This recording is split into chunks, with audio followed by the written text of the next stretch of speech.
neighborhood. And sometimes that can interrupt the sound, you know what I mean? So, Got it. yeah.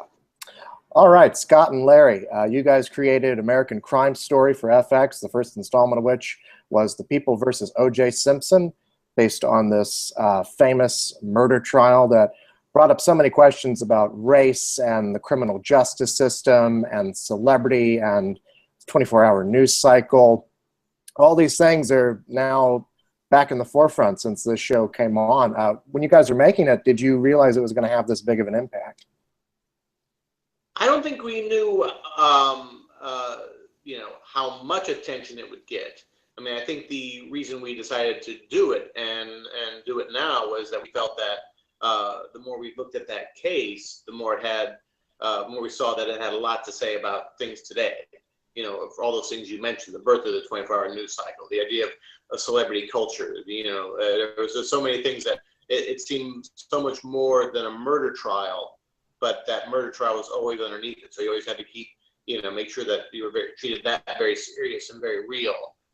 But there were all these other issues, gender politics, all that kind of stuff that we felt like, wow, no one's really looked at the O.J. Simpson case like this and took it all in.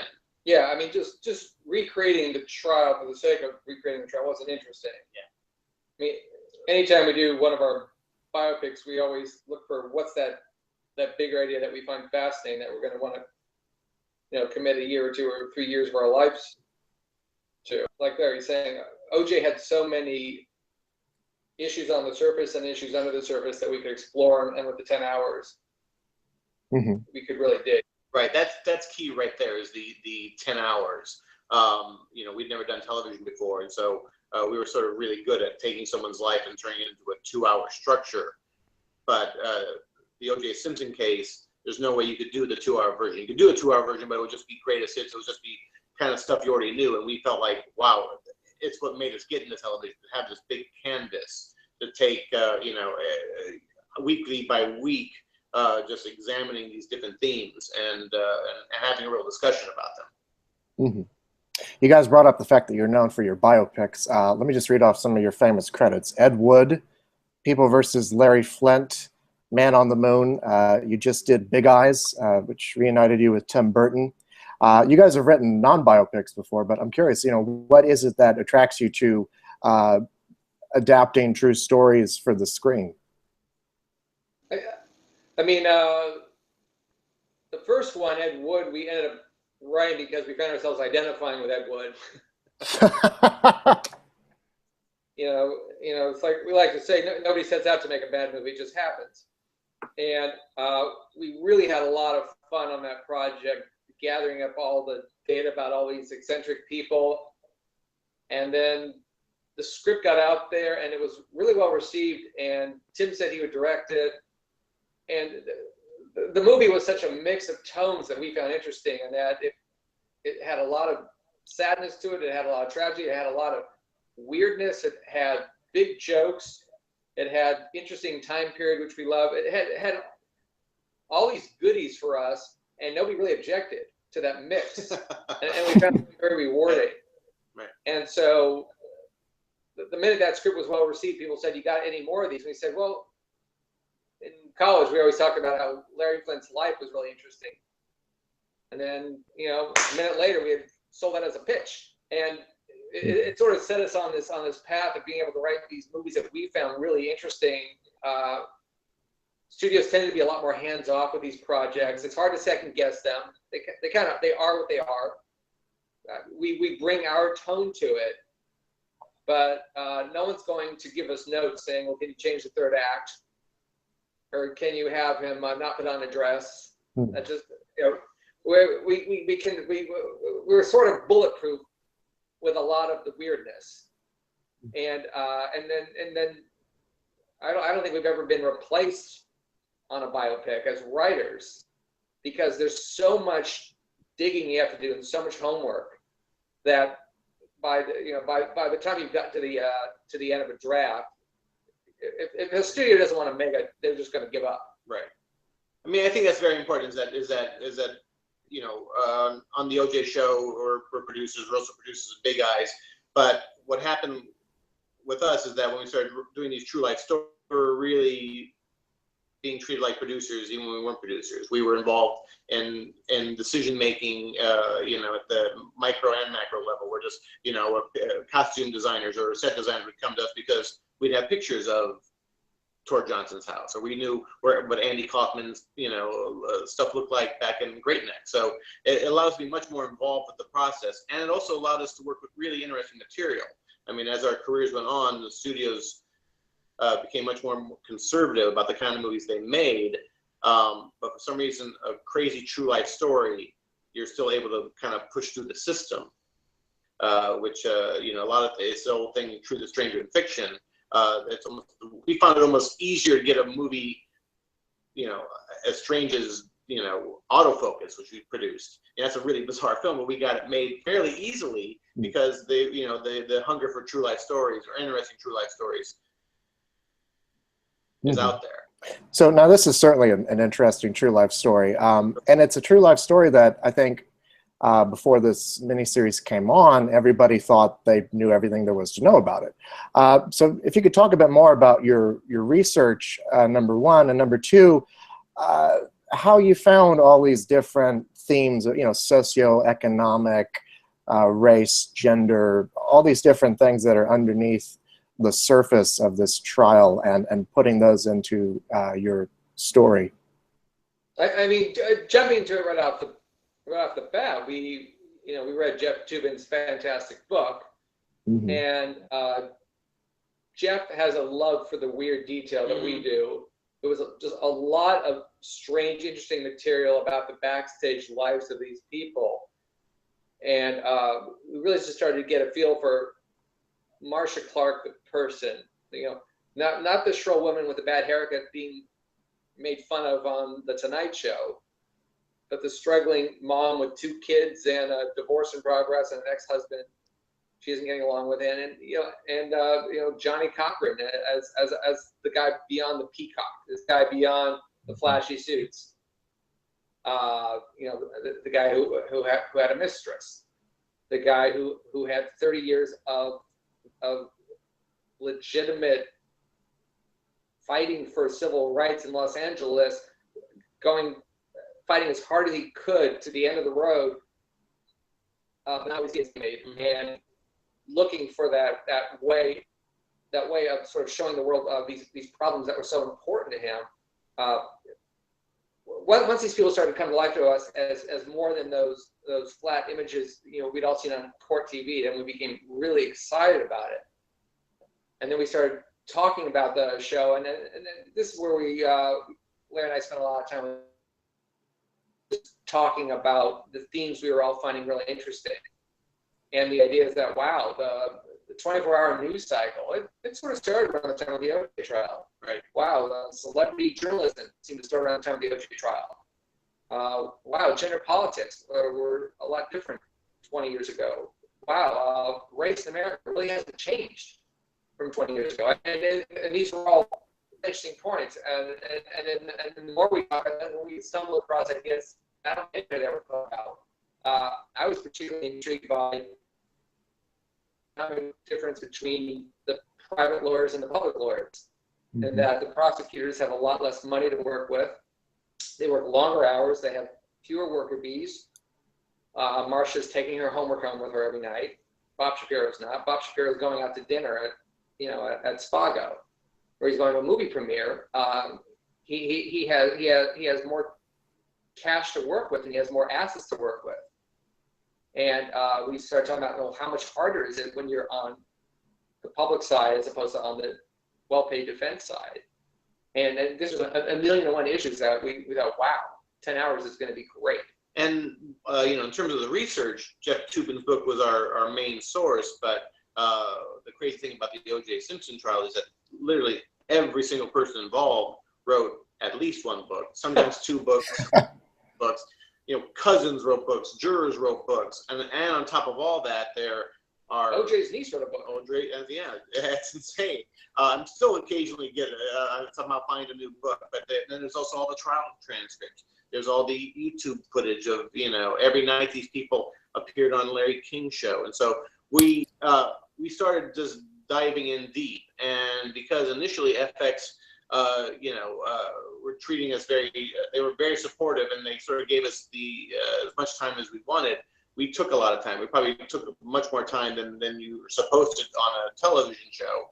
But we just really got into these characters and these people, and because we had 10 hours, we could tell it from all these different points of views, and we started discovering that people could have contradictory views. We didn't have to pick a narrative or a side. We could show it from everybody's point of view. We started comparing it to, say, the Robert Altman movies of the 1970s, where something like Nashville, you're looking at, every character in Nashville thinks they're the star of that movie, and they all have their own dramatic things going on. So even someone like Dominic Dunn, who comes in much later to our thing, we treated those characters as important things. Dominic Dunn book is fantastic.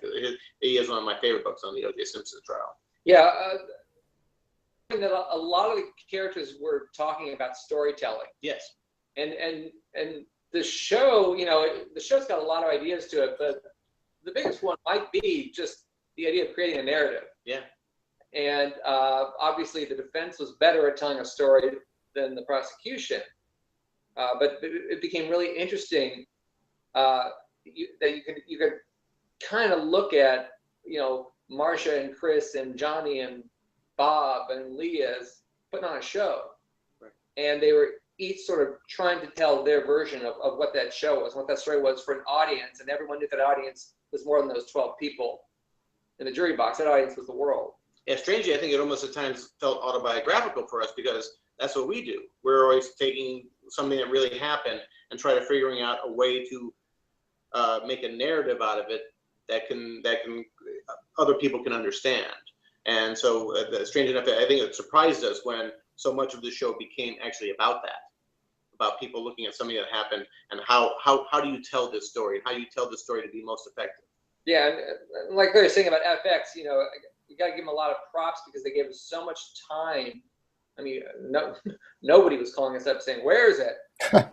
And so we spent a full year just doing our initial outline and writing the pilot, right? Which I think was really valuable to make the show so dense, because we could just pack in so many ideas, and if we had just cranked out that outline in 6 weeks, it wouldn't have happened. Yeah, no, because if you go back to our original outline that we showed Fox, I mean, it's all 10 episodes are pretty much laid out.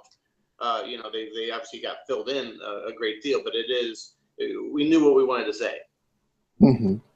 So speaking of the network, at what point did Ryan Murphy come on? Obviously, he's got a relationship with FX. What point did he come on, and what did he add to the show that really helped push it over that edge?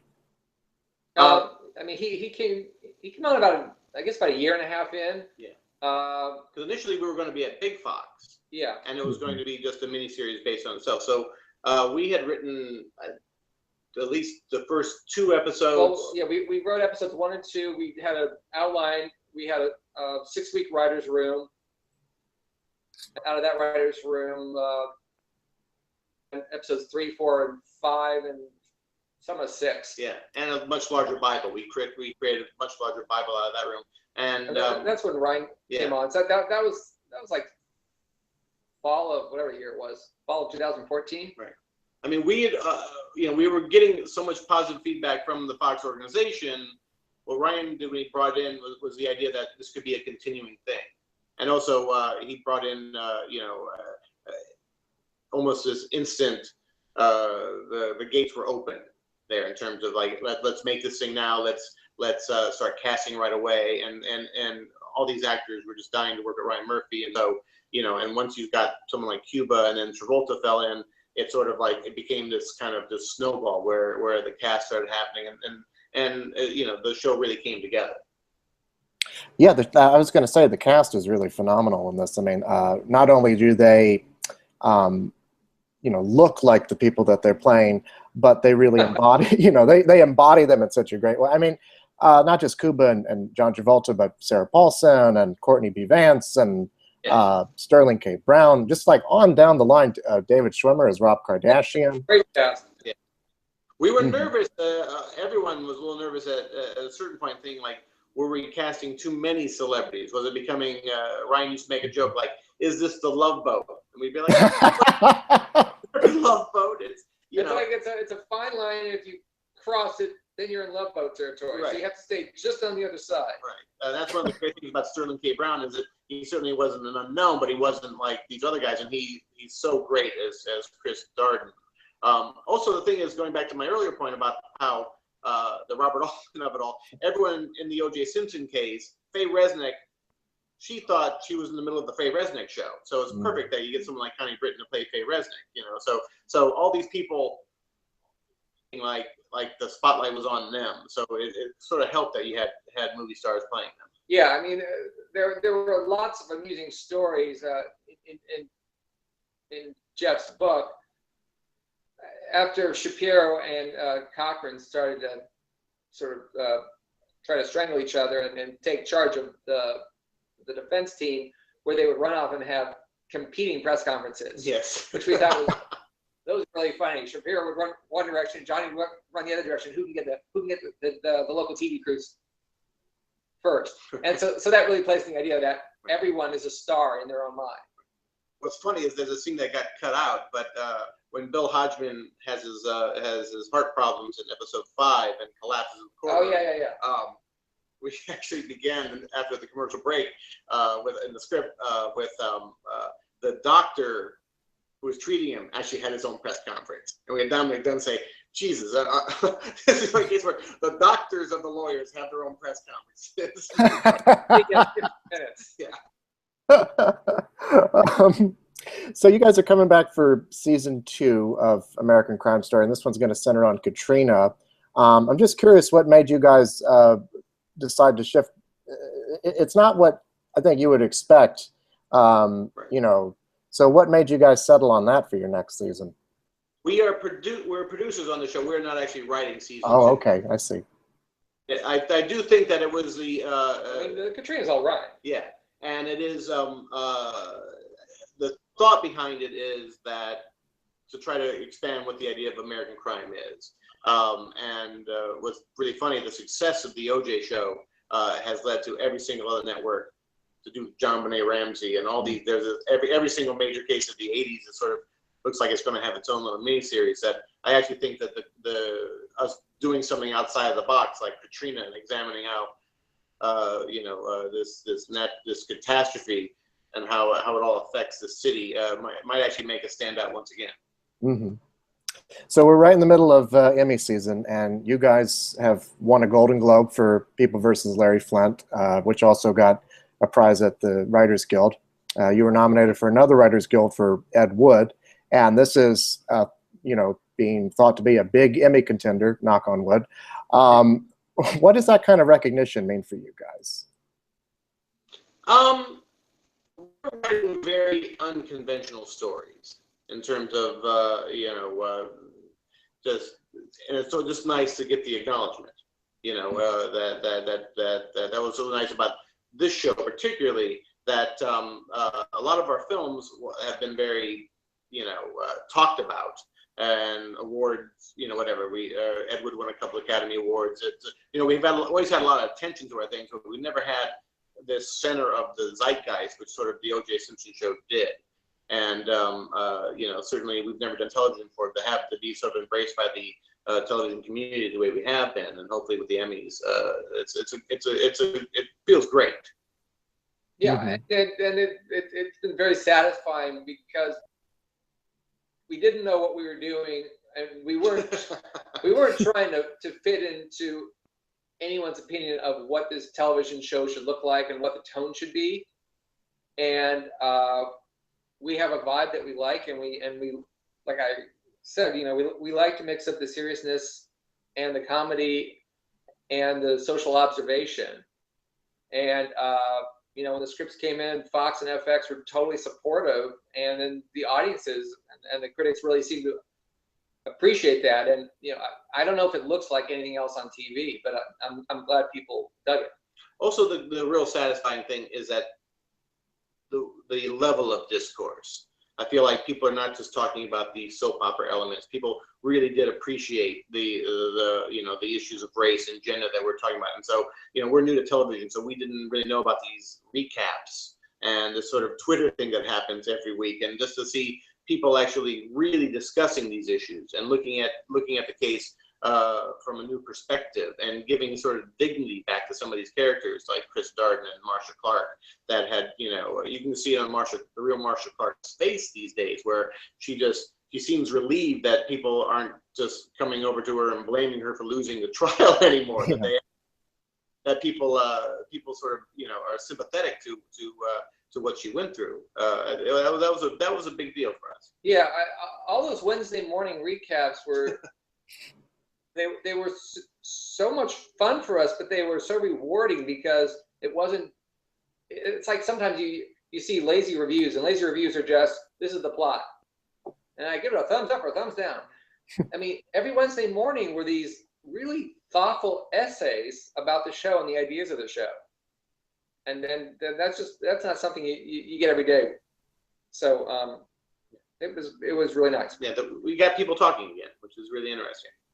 Yeah, it is amazing that this 20-year-old case is back in the news again. I mean, not only was this show, but there's this new ESPN documentary about O.J.'s life, and that it's interesting watching these two side by side. Because they kind of complement each other in a lot of ways and give you a lot of insight into the trial and to all the issues that it raises. It was interesting to watch the documentary because I wouldn't say I was nervous, but I was worried that there would be more overlap than there actually is. And you said the word complementary. I actually feel they are very complementary. That particularly say the first couple hours of the documentary and the last couple hours of the documentary, which covers areas that our show does not. And I felt those really were really fascinating stuff. Mm-hmm. So before we go, do you mind if I tell you a little interesting anecdote about my own connection to the O.J. Simpson trial? Oh boy, this is great. Everybody's got one. This is big. We always joke that we've made it sort of a bunch of times, but being on this show has ruined every dinner party we've gone to. Because the second someone finds out you work on the show, well, let me tell you, I lived on Bundy. And then 2 hours by, you're still listening to this guy tell you about how he lived on Bundy. And he shared his name, Gardner. I think he lived on Bundy. Oh, fine. Did you live on Bundy? No, I don't live. No, I don't live on Bundy. I do not live on Bundy. This is really short. I was a child when the trial happened, but I went to film school a few years ago in North Carolina, where one of my screenwriting teachers was Laura Hart McKinney. And she never brought up the trial ever. And it was kind of like the word around campus was, did you hear that Laura Hart McKinney? Just Google the skinny on McKinney and you'll see that she was involved in the trial. So when we found out that she was going to be a part of this show, at least there was going to be a portrayal of her, we were all really excited to see. We've heard she's a good teacher. We've heard it's a good class. No, our favorite line in the whole miniseries could be in episode 9 when Barry Scheck says, I don't understand, how can you teach screenwriting if you haven't sold a script?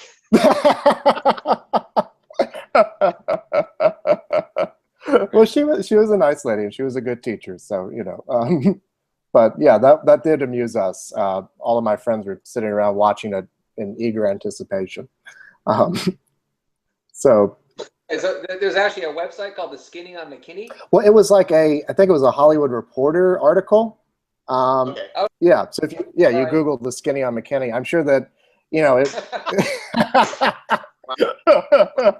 but now I'm sure there's like a dozen more articles about this, because I think I saw something where she was interviewed like the night before that episode was going to air, and she was like, really? Yeah, she was like kind of nervous about what it was going to be like, or she comes out fine. Yeah. Yeah, I thought that. Talking about how the amount of books that we got. I actually think my last book I actually bought was during the middle of it airing. I stumbled across that Laura McKinney had taken her screenplay, and since she never got it produced, she made a novelization of her screenplay. So I actually bought the novelization of her screenplay, which I guess is technically a novel because there was never a movie out of it. So. Oh wow, no kidding. Yeah. Maybe I should look for that, because I never read anything she wrote. Well, thank you both so much, and congratulations on the show. It was a real pleasure Thank you. talking to you. Thank you. I like your Wolf of Wall Street poster behind you. That's Oh, thank you. Yeah, I like your posters behind you too. Although no, that's good. The Battle of well, have a great day. Thank you both. Thank you. Thank you. Bye bye. Thank you. Bye.